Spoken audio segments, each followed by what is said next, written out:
آله وصحبه ومن دعا بدعوته وجاهد بجهاده وتمسك بسنته إلى يوم الدين.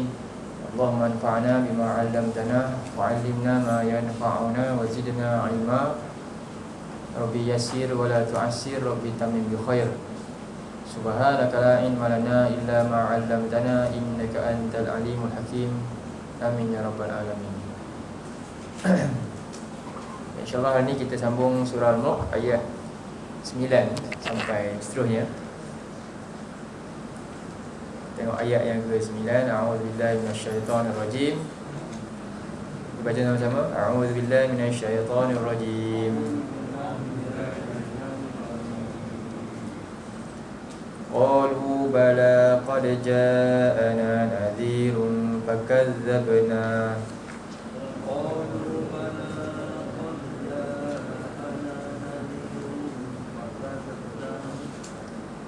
فكذبنا وقلنا ما نزل الله من شيء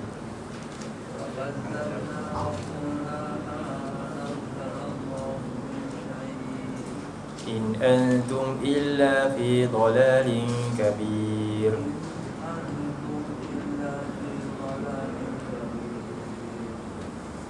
Baik, jadi ayat ni qalu bala. Tengok.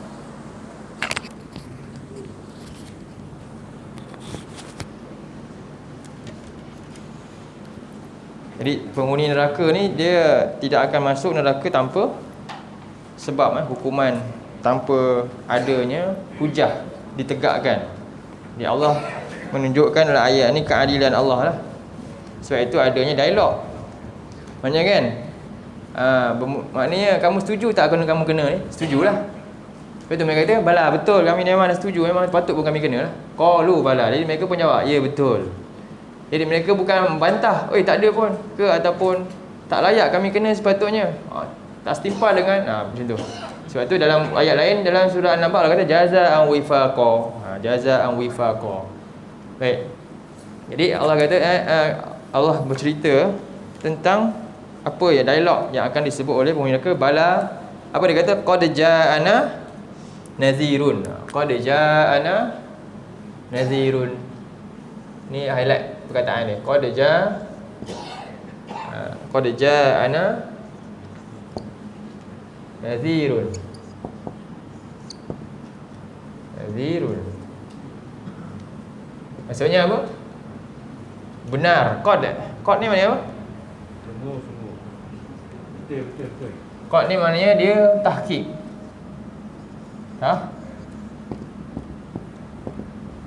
Tahqiq. Harfu tahqiq.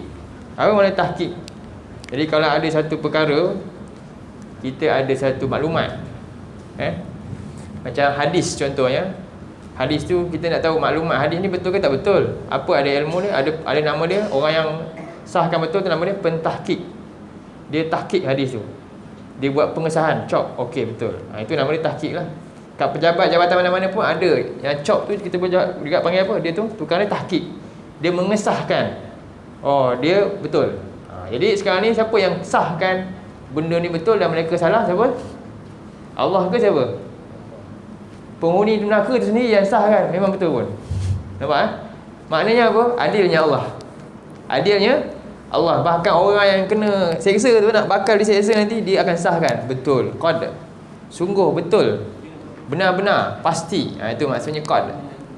Jadi benar dia mengesahkan memang telah datang. Ja'ana apa dia? Telah datang kat kami ni. Apa? Nazir. Apa itu nazir? Jadi dalam Quran, dalam kehidupan kita ni, Allah bawa kehidupan kita ni manusia ni lupa. Jadi Allah bawa dua bentuk peringatan. Peringatan ni disebut apa? Peringatan Allah ada datang dalam dua hal lah. Disebut zikrun lah, zikrullah.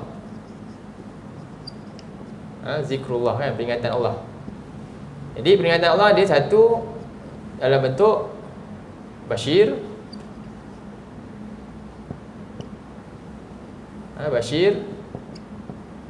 Satu lagi Nazir. Apa basyir ni maksudnya khabar, ikhbaru fi surur. Fiha surur. Disebut ikhbaru fihi surur. Ikhbarun fihi surur. Ini nazir, berita gembira, iaitu khabar yang di dalamnya ada cerita gembira. Yang kedua, ingat ni yang makna basyir ni, iaitu ikhbar ni khabar yang padanya kegembiraan.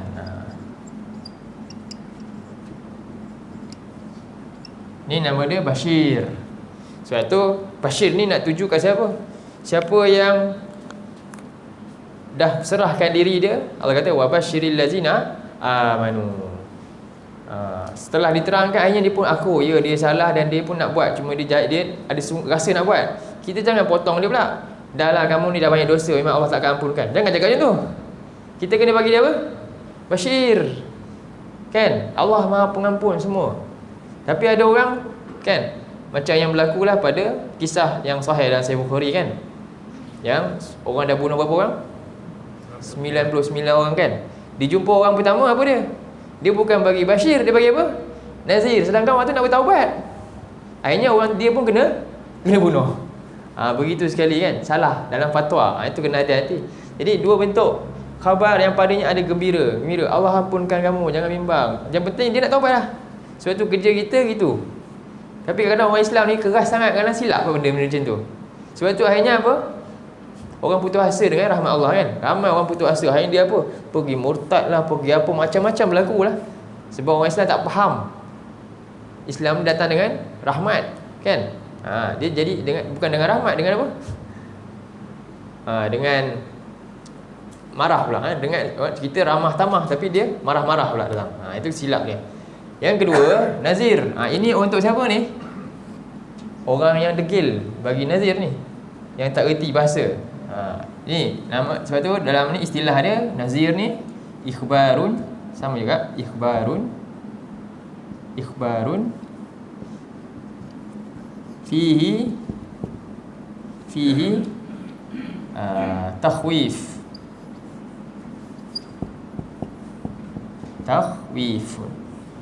Maksudnya khabar ataupun berita yang padanya ancaman.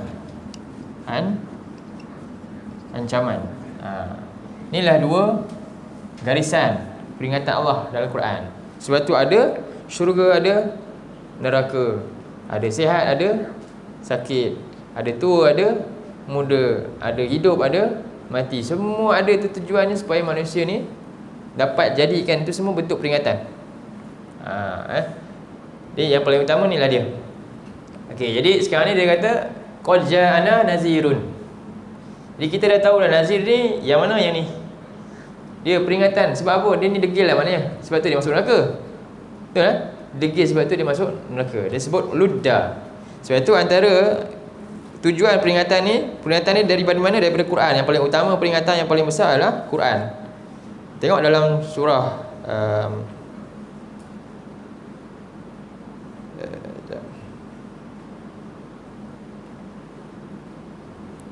Surah Maryam ayat 97. Ni Surah Maryam 19 ayat 97. Siapa dapat muka surat beritahu muka surat berapa? 312. Muka surat 312. Okey. Saya seronok datang masjid ni. Semua bukan Quran, masya-Allah. Nak jadi budaya ni susah. Masya-Allah. Barakallahu fikum. Surah 19 ayat 97.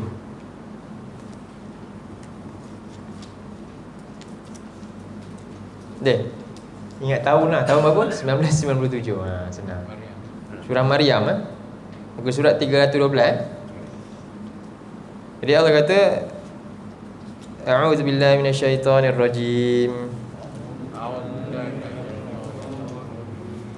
Fa innama yassarnahu bilisanika litubashshira bihil muttaqina wa tunzira bihi qauman ludda.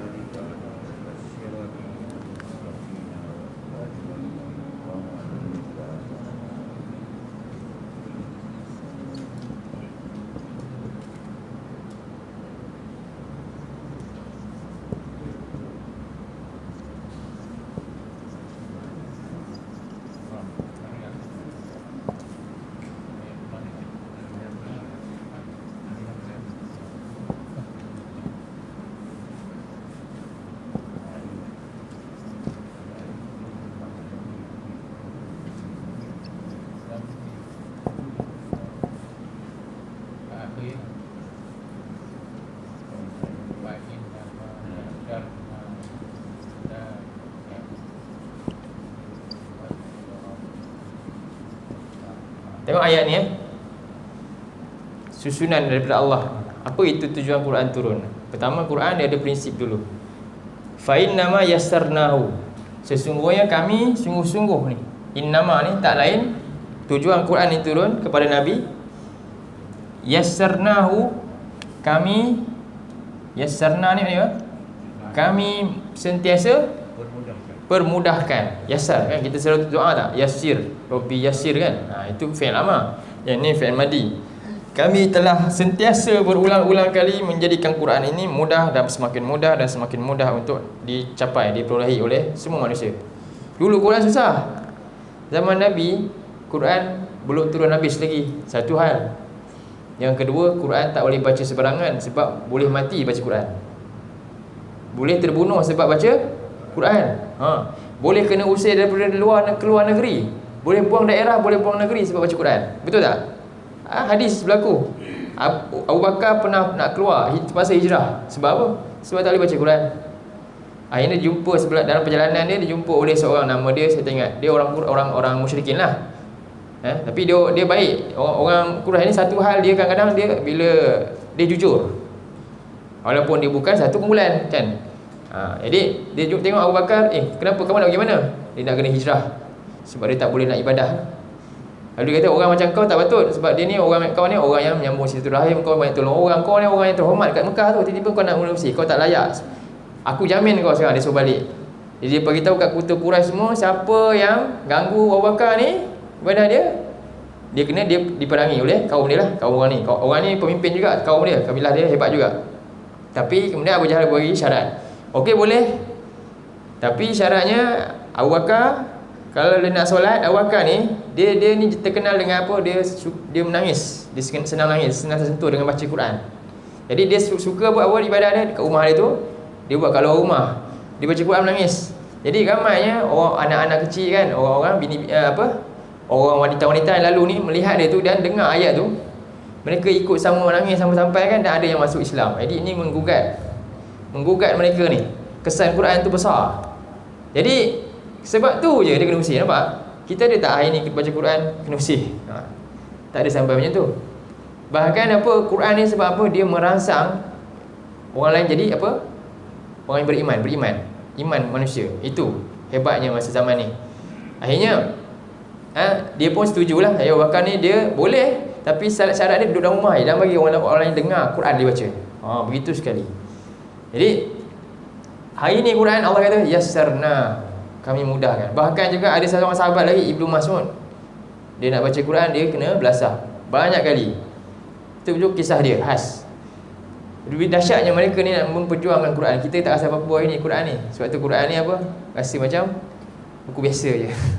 Tak nampak. Sebab apa? Mereka cukup rasa Quran ni bagaimana sebenarnya. Mahal nilai Quran ni hari ni. Jadi sebab itu Allah kata hari ni terbukti yassarnahu Allah ni. Betul tak hari ni Quran mudah? Ya, hari ni dalam ni je bang boleh.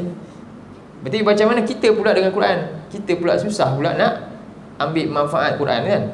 Kita pula susah nak ikut Quran betul-betul, nak berjuangkan Quran, kita pula susah.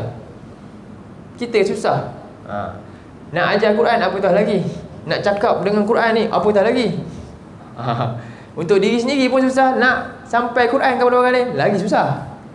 Kita pun tak tahu apa benda ada dalam Quran. Macam ni kita nak hujah dengan orang, dengar keluar butiran dari Quran, memang tak dapat lah. Jadi ini, dengan apa? Sebab apa kita tak dapat? Sebab Allah kata bilisanika. Ini satu kunci utama, bilisan, dengan lisan engkau, iaitu dengan bahasa Arab tu sendiri. Sebab tu Allah kata dalam surah 12 ni, kena bilisanika, nak faham surah 12 ayat 2. Bukan surah 12 ayat 2. Surah 12 ayat 2. Ada lagi satu surah 44. Tak apalah, kita buka satu surah ni dulu. 12 ayat 2. Inna anzalnahu Qur'anan Arabiyyan.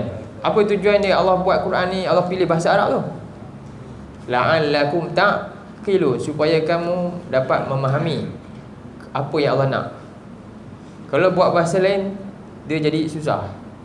Tapi dengan bahasa Arab, kerana alasannya Allah sendiri tahu hikmah dia, dan kita pun nampak memang bahasa Arab ni hebat pun. Tengok ni chord ni, dan banyak makna tersirat dalam ni. Kalau kita tak kaji, kita rugi. Jadi macam Nazir ni, dengan bahasa Arab, la'allakum ta'qilun, supaya kamu dapat betul-betul gunakan akal sebagaimana yang Allah nak. Sebab tu kunci utama sebenarnya bahasa Arab. Bahasa Arab tu sebenarnya lah. Tapi itu bukanlah halangan. Sekarang ni alamak, macam mana ni kita tak ada kunci tu. Itu bukan halangan dia, bukan. Yang penting apa? Kehendak kita muhasabah diri, dan kita ada rasa nak usaha lah dapatkan. Jadi Allah tak tanya, Allah tanya apa yang kamu buat. Jadi ini pertamalah kunci kepada bahasa Arab, kepada Quran ni. Litubashshira bihi. Apa tujuannya? Quran ni turun untuk memberi peringatan. Satu, litubashshira bihi ni al-muttaqin, memberi berita gembira kepada orang yang nak takwa, yang berbimbang takut azab Allah. Takwa ni takut azab Allah. Jadi dia cari jalan macam mana boleh selamat. Jadi itu takwa. Paling mudah ni saya nak bagi faham takwa, dia takut azab Allah dan dia cari jalan macam mana nak selamat. Seolah-olah dia sekarang sedang bila-bila masa nak dirasa diri dia nak dibakar. Itu penting. Itu maknanya dia takwa. Sebab tu Nabi kata ittaqun nar. Nabi kata. Ini perintah Nabi pula. Takwa ni. Nabi kata apa? Ittaqun nar walau bisyikki tamrah. Ini penting ni. Hadis ni pendek je. Dia panjang lagi hadis ni, tapi ambil part ni untuk supaya kita ada prinsip. Kita tahu, ni kerja kita kena buat macam ni. Jadi kata ittaqunna ni apa? Bertakwalah kepada neraka. Kalau kita sebut terjemah bahasa takwa juga, tu dah bahasa Arab dah sebenarnya. Macam mana kita nak faham bahasa kita kena jadi berjela panjang, baru boleh faham maksud takwa. Takwa ni maknanya dia takut, maknanya waspada, hati-hati, maknanya menahan, banyak makna.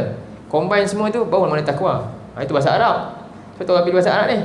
Sebab dia seolah-olah apa?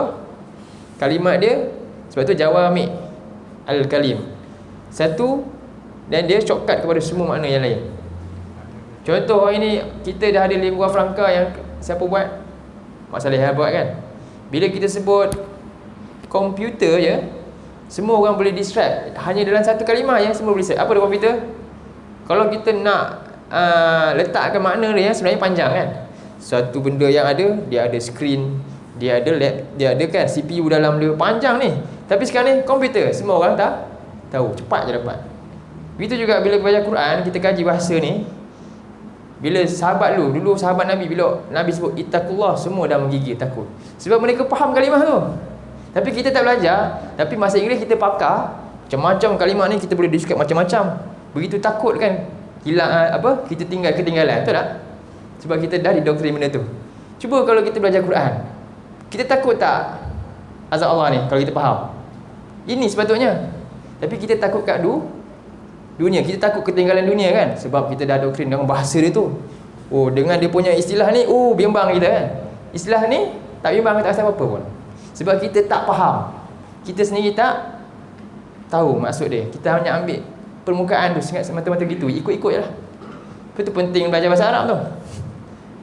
Macam mana kita nak buat hari ni? Memang kena satu kerja keras supaya orang jadi budaya, orang jadi suka balik. Tapi sekarang ni orang dah susah lah.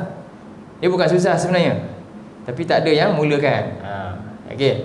Jadi ada mulakan tapi benda tu terpencil sikit je, susah. Kalau ada pun mungkin orang takut-takut nak support, nak sokong ke. Ini masalah juga. Jadi ini Nabi kata ittaqun nar. Bila Nabi kata ni sahabat dah faham dah. Dia kena buat kerja sesuatu ni. Walau bisyikit tamrah, walaupun dengan separuh tamar. Maknanya apa? Jadi sahabat tengok bila Nabi cakap walaupun separuh tamar, maknanya penting sungguh benda ni. Maknanya penting sungguh. Walaupun kita hanya ada sikit je benda, tapi kita kena cari jalan untuk apa? Usahakanlah dengan yang ni macam mana kita boleh selamat daripada api neraka. Alangkah rugi kalau orang ada banyak, bukan dia ada separuh tamar, dia bukan separuh tamar, dia ada apa? 10 kilo beras dia ada, 5 orang anak dia ada, kenderaan 2 biji, rumah ada lagi, tanah ada lagi, bukan separuh tamar, tapi tetap kena bakar. Rugi dah orang macam ni. Tetap juga kena azab. Sedangkan peluang dia lagi besar untuk selamat daripada, sebab dia macam banyak modal kan. Nabi kata walaupun modal kamu ketika ni separuh tamar je, kalau orang bijaksana apa, dengan modal sekecil ni pun dia akan cari jalan macam mana nak selamat daripada azab Allah. Tapi kita ini macam-macam modal ada, tapi tak reti cari jalan nak selamat azab. Sebab apa? Sebab kita tak faham apa makna takwa. Itu masalah dia. Jadi ini pertama. Jadi orang yang bertakwa ni Nabi kata Allah akan gembirakan. Sebab tu wabashiril lazina amanu, birakan dia dengan, bagi dia motivasi, syurga begini, nanti Allah akan bagi rahmat, jangan bimbang rezeki ni, Allah yang ganti semuanya. Orang nak sedekah, kita jangan halang dia. Kamu ni ada ke tak ni? Contohnya kita pula halang dia. Ini sifat orang munafik. Orang munafik dia buat apa?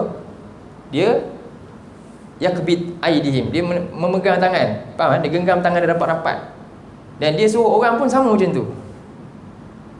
Saving for your brightest future, contohlah kan, slogan-slogan macam tu kan. Lala dia mati tinggalkan siapa tu? Kalau lelaki mungkin dia mati bukan tinggalkan isteri, dia tinggalkan mungkin apa? Bakal suami pula isteri nanti kahwin lain kan. Macam tu pula. Kenapa kalau dia infak kan, dia bimbang. Sedangkan lepas mati ni siapa nak jaga? Kadang-kadang ni kita terlalu takut. Kita rasa kita boleh jaga semua kan.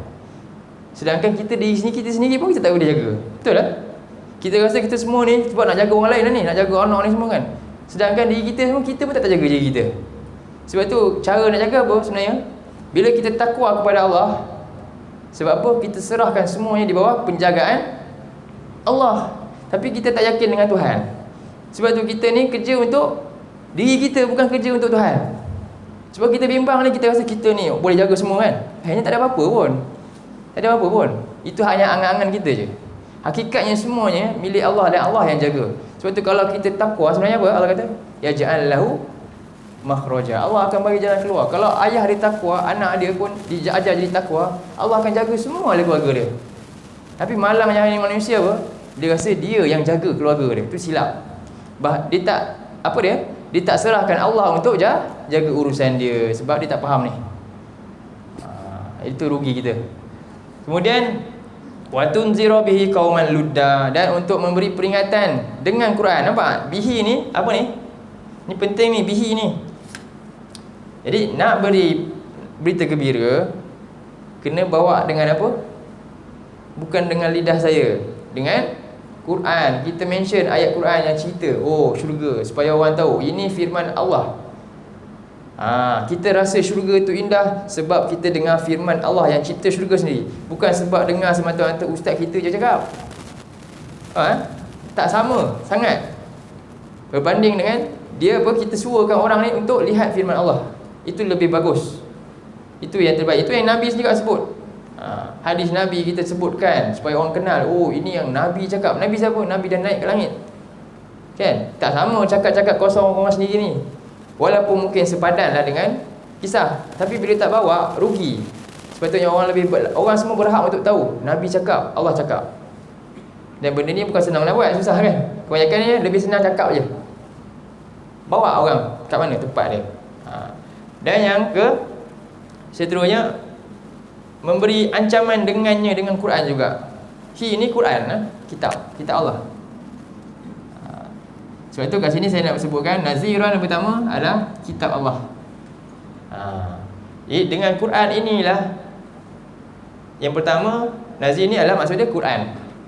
Benar telah datang Quran kepada kita semua. Hari ni ada tak orang yang tak sampai Quran pada dia kakak? Jadi hari ni ada media sosial kan. Jadi itu semua dah banyak dah. Orang boleh akses dengan mudah je maklumat kan. Jadi dia buat pilihan. Jadi alasan untuk tak tahu lebih sikit berbanding umat terdahulu lah.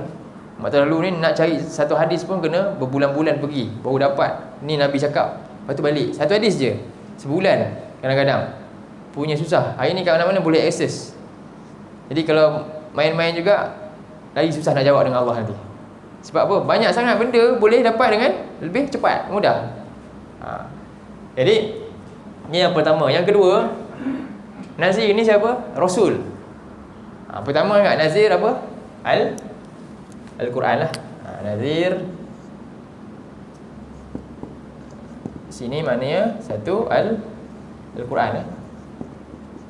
Al-Quran adalah peringatan. Ataupun Quran ni nama dia Furqan. Furqan itu pembeza. Allah beri Furqan. Cuba tengok surah 25 Furqan, surah Furqan ayat pertama. Surah 25 ayat nombor 1. Jadi orang ni kata, satu golongan ni mungkin dia kata telah datang kepada kami memang peringatan apa dah, Quran memang dah datang kat kita orang dah. Kami dah baca kami hari-hari ni, tapi tak tahu benda. Contohnya, kami rugi, kami tinggalkan banyak rupanya. Hari-hari kami melihatnya, tapi kami tak meneliti perintah-perintahnya. Itu. Yang kedua, apa? Surah Furqan 359. Muka surat 359. 359.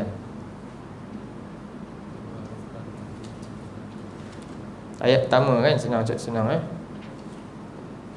Tabarakallazi nazzalal Furqan. Jadi kat sini Allah tak sebut nama Quran. Kenapa? Sama tak kalau kita baca Tabarakallazi nazzalal Quran? Maknanya sama lah. Kenapa kadang-kadang Allah guna bahasa lain? Apa tujuan? Apa tujuan dia kadang-kadang? Kalau kita dengan ada orang kan, contohnya siapa? Seorang, mungkinlah ini dia benda biasa, kita sebut nama dia betul. Ali datang contohnya, kan? Dengan kita sebut dia punya maksud lain, singa datang, orang faham lah dia gelaran dia orang tu, kan? Beza sikit tak? Dia nampak mendalam si, oh maksudnya si garang ni datang lah, kan?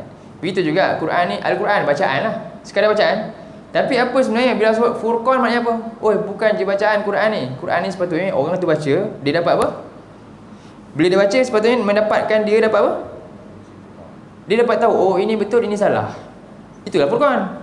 Tapi kalau orang tu baca je Quran, tapi sama je keadaan dia, dia tak tahu mana betul mana salah.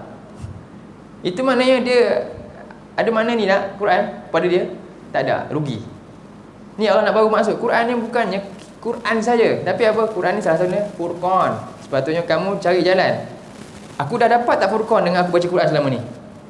Selama saya baca Quran, saya dah dapat Furqan ke belum? Ke saya baca sedap je dengan lagu je? Itu kena fikir kan. Kemudian ada tak nama Quran lagi yang lain? Apa nama Quran lagi? Az-Zikru. Nama Quran lagi satu, Az-Zikru. Itu kalau dalam surah 23 ayat 10. Az-Zikr. Az-Zikr. Ataupun dalam surah 38 ayat 2 pun boleh. 38 ayat 2, 23 ayat 10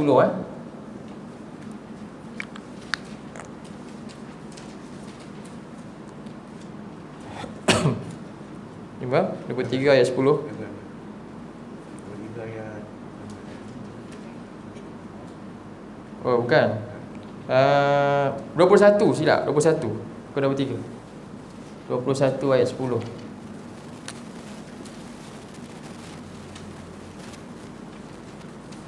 Maaf Laqad anzalna ilaikum kitaban. Sungguh kami telah turunkan kepada kamu kitaban. Okey, kitab lah, Quran lah. Kitaban ni tengok konteks ayat dalam Quran. Ada kitab, maksudnya Allah masukkan kitab bila cerita pasal Yahudi Nasrani, maknanya apa? Taurat atau Injil. Bila macam ayat ni, ini maksudnya Quran. Jadi kami dah turunkan dalam bentuk kitab, himpunan yang dituliskan. Dan fihi zikrukum, dalamnya ada apa? Bukan ada bahan bacaan kamu, ada apa? Peringatan kamu. Jadi kita baca Quran selama ni, akhirnya dengan bacaan tu dapat peringatan tak? Itu pun kita kena fikirkan juga. Sebab salah satu nama Quran adalah tujuan Quran turun untuk jadi peringatan. Tapi bila kita baca je, tak rasa apa-apa peringatan, ada masalah maknanya. Kita usaha nak faham dia tu. Jadi dua benda yang kita kena nak sekarang ni capai. Bila baca Quran, saya mesti dapat apa? Furqan, dan dapat zikrun, peringatan. Dua ni. Dengan cara apa? Mesti kena faham dia. Usaha baca mana-mana dia, tengok tadabbur ayat-ayat dia. Gitu. Ini amanah Quran kepada kita. Amanah. Sebab tu Allah buat nama ni. Ini apa dia? Quran ni amanah kepada kamu. Kamu memikul tanggungjawab untuk dapatkan ni. Dan bila kita dah dapat, kita kena buat apa? Kita kena buat apa pula? Sebarkan, sampaikan pada orang lain supaya dapat furqan dan zikrun juga, sama. Ataupun kita ajak lah kan, kita nak sebarkan, mungkin kita tak ada ni, tapi kita ajak. Okay, ni maknanya mana pertama lah. Okay, yang kedua makna dia Rasul. Ar-Rasul, Rasulullah lah. Ar-Rasul juga adalah nazir, peringatan. Rasul pemberi peringatan. Banyak dalam Al-Quran. Saya pilih satu ayat. Surah 35, surah Fatir.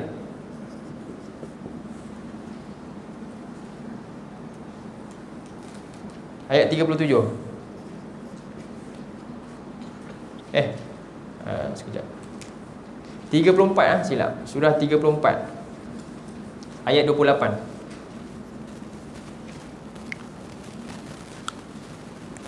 Kafatan linnas. Rasul kan, Allah utuskan Rasul ni kafatan linnas. Ayat tu begitulah. Ada tak? Betul tak? Surah 34 Sabah ayat 28. Betul lah, ayat 28. Wa ma arsalnaka illa kafatan linnas. Apa dia? Basyiran wa naziran. Ini yang kedua. Jadi pertama tadi Quran ni lah nazir. Yang kedua, bila kita dapat puja Allah juga, apa? Rasul datang. Ya Allah kata, wa ma arsalnaka illa kafatan linnas. Tidaklah kami utuskan engkau, iaitu Nabi Muhammad lah, illa melainkan kafah. Maksudnya apa? Kafah maknanya, dalam ayat lain, udkhulu fis silmi kafah. Islam juga Allah sebut kafah. Dan kita kena ambil Islam kafah. Rasul pun Allah sebut kafah. Sebab apa? Sebab dia adalah kehidupan. Semua sudut hidup kita, kita kena yakini yang Rasul adalah kafah. Rasul paling cukup semua. Cukup. Kafah ni maknanya kaf, cukup. Dia sebut kafah maknanya apa? Keseluruhannya. Daripada dunia punya cerita sampai akhirat, Rasul terbaik. Tak kira bab sahsiahnya ke, pendidikannya ke, sampaikan Nabi ajar masuk bilik air pun sama. Kan? Apatah lagi bab nak menguruskan masalah sosial. Lagilah. Nabi ni dulu dia, masa zaman dia diutuskan, masalah apa berlaku? Bukan masalah sosial je, masalah apa? Yang paling besar sekali, akidah, syirik tu. Lagi dahsyat. Bahkan ada tak kita hari ni, zaman kita, orang bunuh anak sendiri, tapi kita okey. Semua kata, oh ini dah biasa, memang ada satu kampung ni, adatnya orang memang macam tu, normal aje. Ada tak hari ni? Ke hari ni kita masih rasa tak jahat? Kan? Tapi zaman Nabi dia tak berlaku macam tu. Dan rasa tak ada apa-apa, tak salah. Tu macam legal. Bunuh anak. Anak perempuan dia bunuh. Legal benda tu. Zaman kita ada tak? Maknanya zaman Rasul teruk tak? Nabi dapat tak selesaikan masalah? Berjaya tak? Berjaya. Dengan apa? Dengan Quran dan dengan baginda. Tapi hari ni kita tak berjaya-jaya. Kan? Buatlah rumah untuk orang-orang apa? Anak apa? Anak-anak yang luar nikah ke apa kan. Buat siap sediakan pula, makin banyak pula. Tak selesai juga. Sebab kita duk guna akal kita je. Tak nak balik kat kitab Allah ni. Tak nak balik-balik. Apa punca utama? Punca utama ni dia. Manusia dah tak ada roh iman dalam jiwa. Tu punca utama. Dan benda ni dia bukannya boleh. Quran ni dia bukan boleh tiba-tiba cepat je dapat. Drastik. Dia mungkin makan masa nak masukkan manusia ni, tapi kita kena buat tu. Mungkin makan 10 tahun, 20 tahun, lepas tu berubahlah. Dia bukan macam kita makan ubat ni. Sebab apa orang tak nak susah dengan Quran? Sebab dia geropoh, dia nak cepat. Kan? Akhirnya dia fikir, bila fikir guna ni, kita ni nak bertindak cepat je lah, nak selesaikan. Konon-konon dapat, rupanya tak dapat. Akhirnya makin bertambah, kena pula buat cara lain, bertukar-tukar sampai sudah tak selesai masalah manusia ni. Selagi tak balik kepada apa yang Nabi bawa, dan Nabi dah bukti berjaya. Ini yang kedua, kafatan linnas, basyiran wa naziran. Sama juga. Itu yang kedua. Yang ketiga adalah umur kita. Umur, usia. Yang ketiga al-umr, umur. Ataupun syaibah. Umur ni sebenarnya